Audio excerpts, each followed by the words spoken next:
et que sa grâce et sa faveur vraiment soient sur vous. Amen. Bon, je sais que le message était vraiment puissant. C'est ça, non? Le message a fait du bien à Rosine, du bien à Clarisse, du bien à Lisette, à Madame Cosiri. Elle est en train de sourire là-bas. Alléluia. Bon, je sais que vous êtes au thème de votre moment. Ça fait un moment que vous êtes là. Et nous allons véritablement prier sans plus tarder pour la fin. À moins s'il y a quelqu'un qui a une question. Quelqu'un a une question. Même si tu n'es pas là, il peut répondre. Il y a une question, une préoccupation. Ça va? Ça va. C'est bon, hein? Avançons. Alors, on a parlé de quoi? À supposer que, bon, moi, je suis quelqu'un, mais je suis par exemple membre, je n'ai pas pu venir aujourd'hui. Et puis, vous sortez, vous allez les escaliers, les marches, et puis vous rencontrez. Ah, mais tu es dans la prière, tu n'as pas pu partir, mais on a parlé de quoi là-bas? Mais il ne sait pas. En fait, j'ai tout fait, mais je ne suis pas arrivé à temps. Je veux que tu m'expliques un peu rapidement. Oui? On a parlé un peu du psaume 37. Psaume 37. Dieu parle. Souvent nous sommes là, on voit des gens peut-être qui ne sont pas vraiment dans le service de Dieu, mais qui ne connaissent même pas Jésus, qui prospèrent. Ils ne connaissent pas Jésus, mais ils prospèrent. Mais parfois on se demande, on est inquiet, on se dit, mais ceux-là qui ne connaissent pas Dieu, qui ne suivent pas la voix de Dieu comme il se doit, mais Dieu les bénit. Et puis ils sont bénis. La fille là même là, c'est elle, excusez-moi du mot, hein, c'est elle qui est la jantou du quartier. De la ville, à l'intérieur du pays, là, les gens se connaissent là-bas et tous. On dit non, la fille elle soit marie des gens, la fille est comme ça. Mais c'est la fille aussi, tu vois, elle a 10 magasins, elle a des voitures, elle a une grosse maison et tout ça. C'est pas ça? Hein? Dans la famille même souvent, c'est toi seul qui te donne l'affaire de Dieu là. Et bizarrement, toi qui te donne là, ta vie aussi est dure. Hein? Ceux qui font les faux ken là, les faux trucs là, c'est eux véritablement qui prospèrent. À un moment donné, ça fait bizarre. Oh ben, ça fait bizarre, mais Dieu n'est pas juste. Amen. Non, au fait, c'est parce que tu n'as pas compris comment Dieu fonctionne. On dit le Père, il est miséricordieux. Le Père, il est compatissant. Le Père, il est amour. Le Père, c'est-à-dire qu'il ne regarde pas à nos mérites. Il ne regarde pas ce que peut-être Alice a fait 10 ans où elle vient à la messe, mais elle va à l'église chaque jour. Amen. Amen. Mais il regarde véritablement à ce que, à sa grâce, en fait. On dit, mais pourquoi c'est elle? Non, parce que c'est juste elle. Parce que le Père a trouvé que c'est à elle. C'est comme quelqu'un se lève matin, il s'arrête là, il a 1 million en main, il veut donner à quelqu'un. Et puis les gens passent, ils ne donnent pas, quand quelqu'un vient dire, mon frère, tiens 1 million là. Hein? Alors que depuis 6 heures, les gens passent. Ils voient les gens passer. Mais c'est à 10 heures, ils choisissent quelqu'un comme ça et puis il dit, tiens 1 million là. Comment toi tu expliques ça? Mais là, c'est le brigand, mais celui qui agresse les gens au quartier là, ça lui a donné 1 million là. Oh Seigneur! C'est sur même route là, chaque matin, nous on passe pour aller prier. C'est sur même route là, nous on passe, Seigneur, tous les jours. Et on s'en va. Souvent, on a sommeil, mais on se poste. En fait, c'est ça qui est dans notre mentalité. C'est ça qui est dans notre esprit. Parce que je vais à l'église tous les jours, parce que je prie tous les jours, parce que je jeûne tous les jours. Donc, c'est moi, je dois avoir plus que l'autre. Le Père ne fonctionne pas comme ça. Si le Père nous avait donné son trône pour gérer, on allait véritablement exterminer tous les hommes sur la terre. Parce qu'entre nous-mêmes, on n'est pas miséricordieux. Parce qu'entre nous-mêmes, on n'est pas compatissant. Parce qu'on n'a pas pitié de notre prochain. Parce qu'on n'a pas pitié de notre semblable. Entre nous-mêmes, là, on est dur. On se juge sévèrement. Et les hommes de Dieu, eux, ils sont cuits. Eux, ils sont déjà cuits. Oui. Pourtant, c'est ce nous, on fait cuit d'âme. C'est nous, les gens viennent se confesser. Ils viennent dire des choses. On entend, mais on garde tout. C'est pas ça?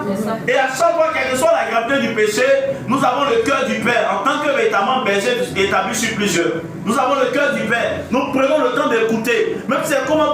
Et moi, mais c'est pas ce qui m'a pris. Et puis, il est tombé. Mais il prie encore, Dieu va m'aider, il me relever. Toi, c'est toujours, tu tombes, tu te relèves. Tu tombes, tu te relèves, tu te relèves. Même péché là, tu confesses jusqu'à.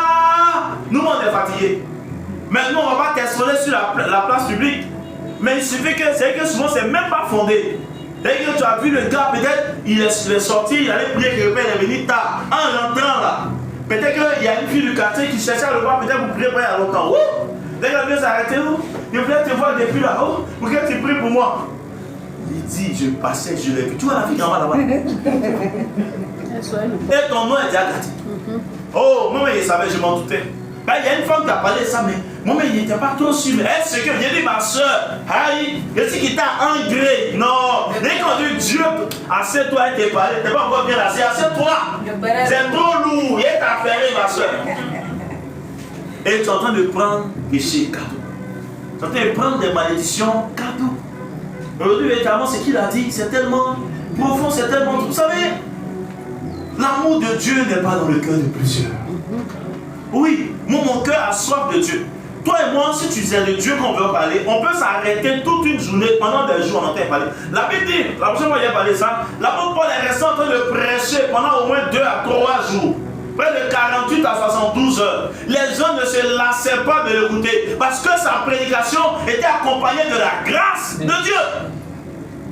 Quand tu aimes Jésus, tout ce qui touche à Jésus, quand on parle de prière, tu pries sans t'ennuyer. Quand la chose de Dieu t'ennuie, c'est que tu es encore sous l'emprise du malin, du diable, de la chair. Ta chair te contrôle, tes pulsions te contrôlent. Mais quand le Père t'a affranchi, c'est les choses de l'esprit qui donnent le plaisir à ton âme. Alléluia. C'est les choses de l'esprit qui donnent le plaisir à ton âme. Nous n'aimons pas Jésus. Nous suivons Jésus pour les intérêts, nos intérêts personnels, nos projets, nos ambitions, et puis c'est tout. Voilà pourquoi on a tendance à se décourager vite. À la moindre épreuve, on est découragé. Pourquoi? Parce que notre engagement avec Jésus n'est pas sincère. Il peut tout nous donner, au-delà de nos ententes, au-delà de notre entendement, au-delà de notre imagination. Mais parce que dans cet amour, dans cet engagement, cette marche, ce cheminement, nous ne sommes pas sincères. Il dit, moi mon Dieu là, il ne ment pas. Si tu as eu la chance de me côtoyer, j'ai prié pour toi. Peut-être sur le sang, rien ne va se passer devant toi. Mais dans le cimetière, quelque chose s'est passé. Et je suis en train de te dire que Dieu va faire. Mais tu peux ne pas me croire. Mais Dieu va faire. Regardez, hier, je suis en train de rentrer. Et il y a un jeune homme véritablement qui m'appelle. Il me dit, ah, parce que c'est quelqu'un qui me visitait beaucoup il y a peut-être 2-3 ans en arrière. Il me dit, ah, vraiment, tu m'avais dit quelque chose. À chaque fois qu'il venait, c'est quelqu'un qui, souvent vous êtes là, mais souvent dans le foyer, mais vous subissez des choses. Mais vous prenez sur vous. Souvent même au travail, vous vivez des choses pas possibles. À cause du travail, les enfants sont là, il faut s'occuper d'eux. Le patron, bien ton responsable hiérarchique, va te dire des paroles qu'on ne doit pas dire à quelqu'un. Même bêtement, même je ne sais pas. À son plus petit, son dernier petit frère, il va dire ça. Mais il te dit ça. Et toi, bêtement, comme tu as de la famille derrière, tu as des chats, tu es obligé de supporter. Plusieurs ont subi ce genre de choses là ici. Et tu subis ça. Et c'était un peu comme ça. Acculé de partout. Et il y a chaque fois qu'il venait, il lui disait, notre Dieu est fidèle, le Seigneur va te bénir, Dieu va t'élever. Dans son cœur, un jour, il dit, peut-être qu'il ne sait pas ce qu'il dit, ça pose ça, quand il dit Dieu souffre actuellement, il dit Dieu va faire, Dieu est fidèle, Dieu est tout ça. Ça, on a tout entendu ça. Maintenant, on veut voir. Et un jour, il lui a dit, oui, je sais que tu as trop entendu ça, tu veux voir maintenant. Il a commencé à rire. Alléluia. Il dit, mais Dieu va te donner, mais c'est un package. Tout va venir ensemble. Il avait une chérie, il y a des gens comme ça, l'amour là, c'est comme ça. Ils se prennent, ils se laissent, ils se prennent, ils se laissent. Après, ils ont dit là, c'est fini, elle et moi, c'est fini. Regardez, hein, 2 mois après, ils sont ensemble encore. Elle était comme ça. Et la fille est partie, et apparemment, avec ce qu'elle a dit, son attitude, elle était partie pour ne plus rébellir. Mais quand même, elle là-bas ce jour, elle a dit la fille ne va plus jamais se mettre dans le jeu. Il appelle même là, elle coupe, c'est qu'elle a fermé même. Il lui a dit, celle-là, c'est elle qui est pour toi. L'autre là, les autres là, ils ne voient pas. Elle va partir, elle va revenir. Elle va revenir, quand elle va revenir, elle va prendre une grossesse. Et puis elle va accoucher bien ton enfant. Vous pouvez comprendre que tu es l'aîné de ta famille et tu n'as même pas encore un enfant. À un certain âge, tu as déjà dépassé la quarantaine. Mais ça fait quelque chose. Je lui ai dit, Dieu va te donner tout, il saura consoler ton cœur. Mais je vois que tout va venir en même temps. Ah, d'accord, j'ai compris. Les mois sont passés. Et la fille, elle est revenue. La fille, elle a accouché le mois passé. Amen. Elle accouche la semaine qui suit, on l'appelle pour un nouveau travail. Amen. On l'appelle pour un nouveau travail, il va toucher pratiquement le double du salaire qu'il touche présentement. Amen. Alléluia. Et je lui avais dit, quand ils vont t'appeler, ils te vont en train de quitter là où tu es là, mais ils vont te donner une voiture de service, un véhicule de service. On lui a dit ça. On dit voilà voiture de service. Amen. Ça a mis peut-être 1 an, ça a mis 2 ans, mais la parole de l'Éternel qui est sortie, elle s'est accomplie. Amen. La Bible dit ainsi en est-il de sa parole qui ne sort point de sa bouche et revient à lui sans avoir accompli le but pour lequel elle a été envoyée. C'est vrai. Tu ne parles de quoi même? Toi, ton problème qui est sur ta tête là, ça dépasse Jésus ou même. Ça dépasse Dieu ou même. Toi, tu as quel problème? C'est quoi? C'est l'argent. En fait, il a dit à quelqu'un une fois qu'il a rencontré au supermarché. Il dit, tu penses que ton problème c'est l'argent, mais c'est pas l'argent. Je suis désolé de te choquer. La femme avait un problème d'argent. Et ton problème d'argent là, c'est combien? À ce moment-là, il a besoin de 50 000 comme ça. J'ai enlevé 100 000 sur le champ. Il dit, tiens. Il dit, mais je vais te donner l'argent, mais ton cœur est encore triste. C'est la vérité. Tu as vu, tu pensais que ces 100 000 richesses là, qui allaient te donner la paix intérieure, la joie. En fait, beaucoup ici, ils sont en train de penser comme ça. Hé, Dieu, si je peux avoir des millions, je vais commencer mon commerce. En fait, c'est ce que tu es en train de dire en ce moment. Beaucoup sont en train de dire ça. Parce qu'ils pensent que c'est qu'ils vont recevoir ça. Mais regarde, hein, tu vas avoir des millions, tu vas faire quelqu'un à qui tu ne penses même pas, que tu ne connais pas, va te donner l'argent. Comme Béthamon, c'est le cas de cette jeune dame-là. Il a vu de lui remettre main et continuer ma route. Hein? Je veux lui donner un enseignement. En fait, le monde pense que. Hey, ils sont en train de parler beaucoup. Hein. Non, pas de parler. Ça nous fait du bien. Hein?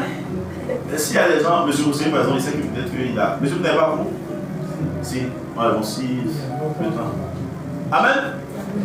Et donc, vous voyez, dans le monde, il y a des standards qui ont été déjà définis par la société dans laquelle nous vivons. Et les gens se disent que, en fait, pour être heureux, il faut avoir une grosse voiture, très belle voiture, ou bien des voitures, une très grande maison, un manoir, ou un château, et beaucoup d'argent à la banque. Être marié, avoir des enfants, tu as réussi. Alléluia. Oui, tu peux avoir tout ce qui est cité là, ce que même tu entends les poursuivre. Et puis, ce moment, tu n'es pas encore heureux. En fait, hier, tu pensais que comme tu n'avais pas de travail, c'est pourquoi tu étais malheureux. Dieu t'a donné le travail, bon travail, mais tu es toujours malheureux. Il t'a donné l'argent dans le travail là, tu es toujours malheureux. Dans le travail là, tu as une femme là-bas, mais tu es toujours malheureux. La femme là t'a donné des enfants, mais tu es toujours malheureux. C'est confirmé que les années passent, tu montes, tu vas de gloire en gloire, mais tu es toujours malheureux. La première des choses qu'un enfant de Dieu doit chercher avec Dieu, d'abord, c'est la paix. La paix du cœur, la paix dans l'esprit, la paix dans l'âme, la paix dans tout ton être. Quand tu es en paix avec toi-même, tu es l'homme le plus heureux. Ah, c'est vrai. Aujourd'hui, beaucoup sont malades. Pourquoi? Parce qu'ils n'ont pas la paix. Vous les voyez à bord de grosses voitures, mais ils sont en train de parler seuls. Ils sont là, ils ont beaucoup d'argent, mais quoique riches, ils sont pauvres. Ils sont pauvres, quoique riches. Et quand tu les vois, toi, tu les envies, moi, ils ne me disent rien. Parce que la définition de la richesse, selon Dieu, est différente de celle des hommes. De riche il était, il s'est fait pauvre, afin que toi et moi, nous soyons riches. Et Dieu laisse tous les endroits les plus somptueux de la terre pour aller le faire naître là-bas, au milieu des moutons, là-bas, dans la crèche, là-bas. On l'a poussé véritablement dans une mangeoire. Il y avait beaucoup de coins où Jésus pouvait naître, mais c'est là-bas. Pour dire aux hommes que ce qui est élevé aux yeux des hommes est abaissé aux yeux de Dieu. Mais ce qui est abaissé aux yeux des hommes est élevé aux yeux de Dieu. Mes voix ne sont pas vos voix et mes pensées ne sont pas vos pensées. Arrêtez de vous lamenter pour des petits problèmes existentiels, petits problèmes de manger, petits problèmes de nourriture, petits problèmes de personne à personne. Ce que les hommes vont dire de moi, moi j'ai dépassé ce cap-là, ça ne me dit plus rien. Moi, mais j'ai des gens notamment qui sont en train de me critiquer, me calomnier. Je vais m'asseoir avec eux, puis on va me braiser moi-même. Moi, il me braiser pour les donner. Alléluia. Amen. Oui. Et toi, père, ils ont parlé de toi, tu es passé, tu boudes des gens, tu as gardé dans ton cœur la haine. C'est quoi ça? C'est que tu n'es pas encore mûr. Tu refuses de devenir mûr, de grandir. Tu as 40 ans d'âge. Tu as plus de 30 ans d'âge, tu as 50 ans d'âge, mais si les choses que les gens disent encore de tous t'affectent, peuvent affecter ta joie, te déstabiliser sur le plan psychologique, c'est que tu es encore un bébé, pas un enfant, un bébé spirituel. C'est de ça qu'il s'agit. Combien d'années à l'église, mais tu n'as même pas encore grandi. Combien d'années à l'église, tu n'as même pas encore devenu un enfant. Alléluia. Amen. Et c'est ça. En fait, ma vie ne va pas. Pourtant, moi, je me suis donné dans les communautés, à l'église, dans tous les mouvements, dans toutes les assemblées. Je suis passé dans les églises. J'ai fait ça, mais je ne comprends pas. Pourquoi? Parce que tu refuses de grandir. Le Père veut te confier des responsabilités. Dieu veut te responsabiliser. Mais toi, tu refuses de grandir. Oh, tu as grandi en apparence. Mais c'est l'enfant qui est resté en toi. Il y a des gens qui sont âgés. Comment vous allez comprendre ça? Quand même ils sont âgés, vous les voyez, ils font des choses comme des enfants. Vous avez vu ça? Tu sors avec un homme parce qu'il a 60 ans, tu dis non, il est mûr, il est mature. Mais l'homme là, le monsieur, il a des réactions d'un gamin ou bien un ado de 15 ans. Et c'est pareil dans la vie chrétienne. On ne veut même pas faire d'efforts, on ne veut pas prier, on ne veut rien faire. Toujours, on a qu'à prier pour toi. Mais c'est quand toi tu vas prier pour les autres. C'est quand toi aussi tu vas édifier les autres. C'est quand toi aussi tu vas méditer la parole de Dieu pour prendre, pour consoler quelqu'un. C'est quand tu vas faire tout ça. L'église refuse de grandir. L'église refuse la croissance. Alors qu'elle s'impose à toi. Ça s'impose à ton âme. Ça s'impose à ton esprit. Ça s'impose à toi. Et tu refuses. Oh, il y a mon papa qui est à Bobo là. Il y a mon papa qui est à Bobo là. T'as quoi les papas? C'est ça, en fait, ça fait que du coup tu n'as pas le temps de te poser pour pouvoir comprendre certaines choses. C'est toi en train de promener. Tu es déjà dans c'est combien d'années. Puis quand tu as bien un voix comme ça, et puis tu es dedans. Et bien c'est mon papa qui a Tabakala là. Alléluia. Amen. Toi aussi tu as combien de papas? Voyons-nous, chers frères et sœurs. Voyons-nous. Parce qu'on pense que le problème vient de la sorcellerie. Ça fait combien d'années tu combats la sorcellerie? Sorcellerie, c'est toi, c'est l'ivoire. Moi, je ne vois pas aussi. Hein? Est-ce que hier, il pourrait prier longtemps comme ça, ou bien il pourrait dire non. Toi et moi, on est partis à l'église ensemble, un peu, je me suis concentré, et puis oh Dieu, je suis là. Ça veut dire que toi aussi, tu peux, demain Dieu, tu peux me dépasser en ce sens que Dieu peut faire plus avec toi, parce que tu te consacres. C'est tout. Mais tu refuses. Tu es en train de pleurnicher, matin, midi, soir, en train de récriminer. Moi, ma vie, la main, il ne comprend rien, il va comprendre. Moi-même, ma vie, la main, tourne en rond. Mais ne sois pas ingrat vis-à-vis de Dieu. Rien. La santé que tu as pu venir ici, là, c'est une richesse, tu ne vas pas comprendre. D'autres, ils ont des milliards, tout là, va dans les médicaments seulement. Tout à l'heure, j'étais à l'hôpital, mais j'ai vu véritablement une maman qui rentrait, elle avait les pieds enflés. Ça m'a fait quelque chose. Mais quand vous les voyez, c'est des gens avant, ils ont eu une lassée, ils ont lassé. Mais regarde, elle a les pieds enflés. Oh! Mais si véritablement tu étais quelqu'un qui était concentré, qui te consacrait, pendant que la maman est en train de rentrer, tu vas prier pour elle. La maman va guérir. Elle a l'argent. Mais toi, tu as plus que l'argent et toi. Tu as la grâce, tu as la faveur. Toi, tu as l'onction de Dieu. Et c'est ça. C'est en cela que nous sommes supérieurs à ceux qui ne connaissent pas Dieu, qui ne connaissent pas Jésus. Parce qu'il nous a donné la puissance, il nous a donné le pouvoir, il nous a donné véritablement cette capacité de pouvoir véritablement solutionner les problèmes des gens dans la société que l'argent, le matériel ne peut pas régler. C'est l'onction qui règle ça. Amen. Alléluia. Amen. Et si tu as l'onction, mais tu es tranquille. Nous sommes dans un temps de la dispensation de la grâce. La Bible dit dans les temps, vos fils, l'esprit se répandra sur toute chair. Vos fils et vos filles prophétiseront. Oui. Mais aujourd'hui là, qu'est-ce qu'on fait de tout ça? Qu'est-ce qu'on fait de tout ça? Aujourd'hui, la plupart, dans beaucoup d'églises, c'est la mort. Dans beaucoup d'assemblées, dans beaucoup de communautés, c'est la mort qui règne, la mort spirituelle. Et quand la mort spirituelle est très prononcée, à un moment donné, les gens commencent à mourir en cascade. C'est quel appel où on dit la maison de Dieu, mais toujours on est dans le funéraire. C'est pas normal. On ne dit pas que la mort n'est pas véritablement quelque chose de naturel. Mais quand même, il faut pouvoir partir dans le temps de Dieu. Quand à un moment donné, il y a trop de morts, de décès qui s'enchaînent, ça veut dire que quelque part, ce n'est pas la vie qui règne, mais c'est la mort qui règne. Alors que Jésus-Christ est la résurrection et la vie. On doit porter la vie. On va transporter la vie partout où on va. Partout où on se rassemble des enfants de Dieu. Ce n'est pas un esprit de mort qui doit être là, mais c'est un esprit de vie. Tu es venu décourager ce soir. Tu es venu angoisser ce soir. Tu es en train de faire des calculs ici. Il y a quelqu'un qui est en train de faire des calculs. Parce que le mois est fini. Tu es en train de faire des calculs, mais ça ne trompe pas. Alléluia. Il y avait quelqu'un qui était en train de planifier. Tu étais assis et puis tu es en train de calculer comme ça. Tu fais tes calculs. Voilà, toi, tu prends ça, tu mets ça, tu écris ça. Tu notes ça, mais ça ne tombe pas. C'est vrai ou c'est faux? Ça ne tombe pas. Alléluia. Amen. Au fait, tu n'as pas encore saisi ce que tu dois saisir. Sinon, l'argent ne sera plus un problème pour toi. Le matériel ne sera plus un problème pour toi. Tu penses que c'est ça, mais ce n'est pas ça. Et si notamment tu continues à croire que c'est quand tu auras beaucoup d'argent, tu seras heureux, tu seras toujours malheureux. Il te dit ça. Vérité. Si tu continues à croire que c'est parce que tu n'es pas encore marié que tu n'es pas heureuse, Mais détrompe-toi. Beaucoup ont pensé ça hier, mais aujourd'hui c'est comment? Hein? On est en train d'une société qui nous a intoxiqués. On est en train d'une société qui a empoisonné notre esprit. On nous a fait croire des choses qui n'étaient pas ça. Et voilà pourquoi beaucoup se disent aujourd'hui, s'ils n'ont pas l'argent en main, alors que Dieu met le bonheur, la joie dans leur cœur, il rejette la joie là. Parce que c'est pas d'argent dans mon porte-monnaie, pas de joie. Oui! C'est devenu quelque chose de psychologique. Donc s'il n'y a pas d'argent, oh, c'est fini en même temps. On est malheureux. Parce que tu es rentré dans la société t'a inculqué des choses. Et quand tu ne vois pas, c'est-à-dire que ça ne se passe pas comme tu veux là, tu es malheureux.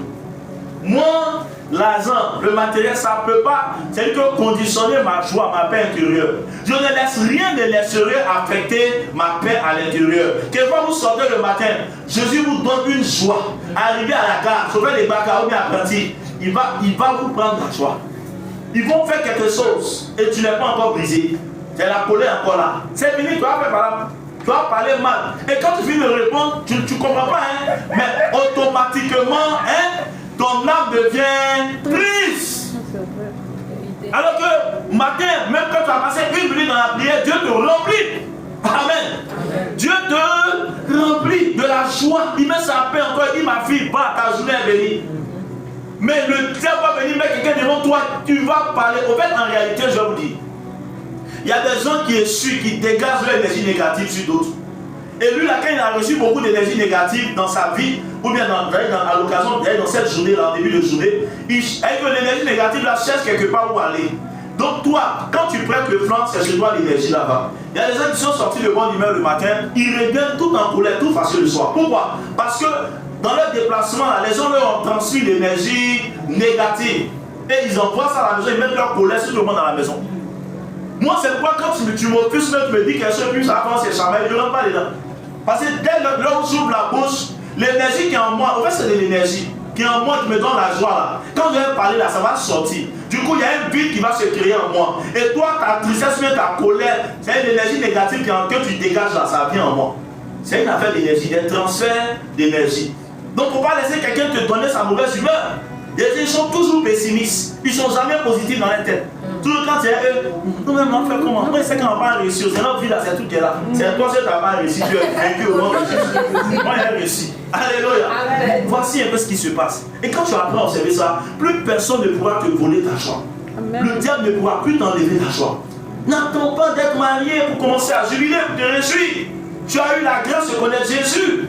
Et Jésus te donne sa paix, non pas comme le monde te la donne, mais véritablement une bénédiction, une paix véritable qui n'est suivie d'aucun chagrin. Et tu es là, tu es encore triste. Si véritablement jusqu'à cette heure-ci, malgré ce qui est dit, tu es encore triste dans ton cœur, c'est que tu as un problème. Ouais, c'est la société qui est en train de faire. Oui. C'est que c'est la société qui est en train de faire. Oui, je le dis. Attends. Moi, vous et moi, on peut s'asseoir, peut-être que c'est mon dernier gobelet de riz à préparer ce soir-là. Mais vous ne souriez jamais. Je suis humain, je connais des moments difficiles. Mais je prends mon téléphone pour me voir pour vous appeler, pour dire non, il y a telle chose. Non, ça là, ça ne peut pas m'empêcher d'être heureux. Tous ceux qui sont ici, qui ont me croisé en ville à jamais partout, je suis toujours content. J'ai fait plaisir à Satan, pourquoi? Jésus est à moi, Jésus est dans ma barque. Satan peut me faire quoi? Il ne peut rien créer, il ne va rien créer ici. Alléluia. Amen. Oh, je vous aime, je vous adore. J'ai bien envie, c'est ce que je vous dis là. On a fait des Jésus. Moi, ici, un fou de Jésus. Qui est fou de Jésus ici? Amen. Qui est fou de Jésus ici? Est-ce que tu peux acclamer le Seigneur?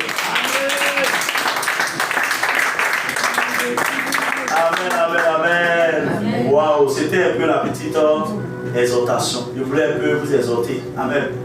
Je voulais un peu vous exhorter. Et je sais que véritablement, my God, Saint-Esprit. Maman Katé, ça va? Bonne arrivée. Merci. Yeah, vous avez 2 jours, hein? Tu es là? D'accord. On va pas faire à la coupe dedans.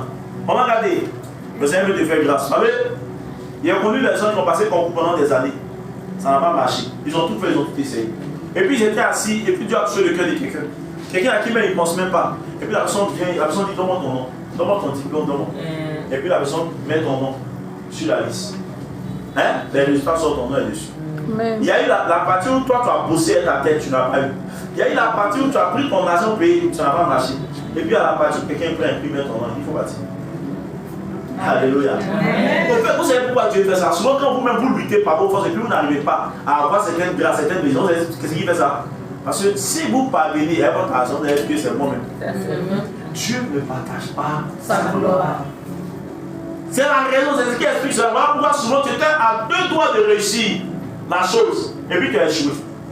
Parce que si tu réussissais sur ce coup-là, tu allais taper ta poitrine. Ça me touche. Voilà pourquoi Dieu t'a fait échouer, afin que la gloire lui revienne. Là où tu n'as, et puis souvent quand il veut faire ça, où tu n'as pas pensé, la personne à qui tu ne penses même pas, c'est la personne qui prend pour te faire ça. Parce que la personne ne va pas lutter la gloire de Dieu. C'est pourquoi moi quand c'est compliqué, c'est bizarre, je ne me plains pas. Parce qu'il sait que Dieu va faire ça d'une manière. Tout le monde véritablement pour voyager se dit, ah je dois partir à Access Canada. C'est vrai ou c'est faux? Les gens dans leur tête. Mais Dieu peut te faire tomber véritablement sur quelqu'un qui connaît un ministre. Et ils vont faire même que peut-être que toi-même, il n'y a même pas d'armée du ministre. Ils vont te mettre comme un personnel véritablement, quelqu'un qui est dans le personnel du ministre, dans son staff. Et puis tu vas avoir un passeport diplomatique pour voyager. Mais au fait, là où vous êtes ici, là, hein, c'est qui fait le blocage. Le premier niveau de blocage, là, ça vient d'où je vous dis. C'est qu'on est né, on a grandi, on a vu des manières que Dieu a utilisées pour bénir certaines personnes. Et à un moment donné, c'est-à-dire que dans notre esprit, on conçoit que c'est de la même manière que nous aussi, on va voyager, on va réussir. Et quand on voit que, attends, je ne suis pas parti à Access Canada. Amen. Je ne suis pas parti dans une compagnie d'agence de voyage, je n'ai pas fait ça. Il a voyagé comment? Une année, on a donné une révélation à quelqu'un. Il vendait à Camille, des pots en Renault là. Il y en a qui vendent des frigos, des trucs là. L'esprit dit au monsieur là, il va voyager pour retourner dans son pays, c'est un Nigérien. Pour aller faire mon œuvre. Mais il va retourner sans billet d'avion, sans passeport, c'est-à-dire que sans prendre l'argent pour partir, il va partir. Tu as déjà vu ça? Depuis toi tu es né. L'homme qui voyait sans tout ce qui est cité là. C'est le passeport à toi présenté. Un an est passé, 2 ans sont passés, le monsieur il avait son magasin, c'était rempli à jamais. Tu lui dis quand le temps va venir, il va tout prendre. Et puis tu vas retourner, il va te faire retourner. Le monsieur est tombé malade. Le Seigneur aussi avait dit ça 3 mois avant, quelques mois avant. Et le Seigneur a dit que quand il va tomber malade, là, ils vont tourner dans tous les hôpitaux, partout où ils vont passer, il n'y aura pas de solution. Mais c'est quand il va retourner là-bas, dès qu'il arrive au pays, il est guéri. Et quand c'est arrivé, le monsieur, ses frères ont commencé à tourner à lui, ses frères en Angola, dans les cliniques, polycliniques, tout ça, 0. Et le monsieur s'est rappelé, il dit, ah, on m'avait dit à l'époque que c'est comment ça s'est passé. D'accord. Et l'esprit lui dit, va à l'aéroport. Il prend un truc, taxi, il va à l'aéroport. Il arrive à l'aéroport. Amen. L'esprit lui dit, ne regarde ni à gauche ni à droite, marche seulement, va tout droit. La douane est là, tout est là, contrôle de quoi, tout ça. L'esprit lui dit, force, vas-y. C'est comme si les gens là, ne le voyaient pas. Il est passé jusqu'à, il allait monter dans l'avion là, il dit, tu vois quel numéro là? Il n'y a même pas quelqu'un qui a tiqué de ça, c'est moi qui est réservé pour toi. Amen. Il est monté à bord de l'avion, il s'est assis. Après, les autres passagers ont embarqué. C'était comme si ils sont montés ensemble, vous savez que tout était normal. Et avant d'arriver au Nigeria, il y avait quelqu'un qui l'attendait là-bas. Dieu a parlé à quelqu'un qui était dans sa chambre de prière pour dire, va à l'aéroport, il y a quelqu'un qui arrive aujourd'hui, c'est mon fils, c'est mon serviteur. Va le recevoir. Il a déjà tout organisé. Donc le gars, il descend à l'aéroport tout perdu, la les yeux à gare, il regarde dans tous les sens, dans toutes les directions, dans le vide, il jette des regards ici et là. Et il y a quelqu'un qui s'approche de lui, ça va, bonne arrivée. Vous venez de la Côte d'Ivoire, de temps en temps, oui, vous faites, c'est le Seigneur qui m'envoie véritablement vers vous, vous appelez comme ça, comme ça, comme ça. Et puis le monsieur, c'est lui que Dieu lui a donné l'information. De toute façon, Dieu a dit à Ananias, va prier pour un certain Paul. Alors que Paul était encore seul. Et véritablement, il a été frappé sur la route de Damas par le Seigneur, où il a entendu une voix venant du ciel. Saul, Saul, pourquoi me persécutes-tu?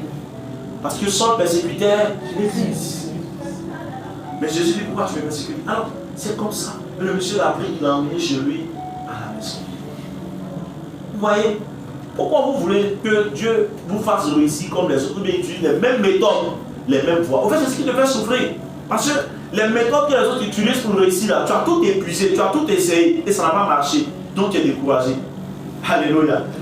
Regarde, Dieu n'est pas, peut-être pour toi, que toi tu rentres dans ton bagage, Dieu va procéder d'une manière bizarre. David avait des femmes. David avait des concubines comme Salomon. Et Dieu n'a pas, Salomon ne va pas bénir des femmes légitimes de David, encore moins de ses concubines.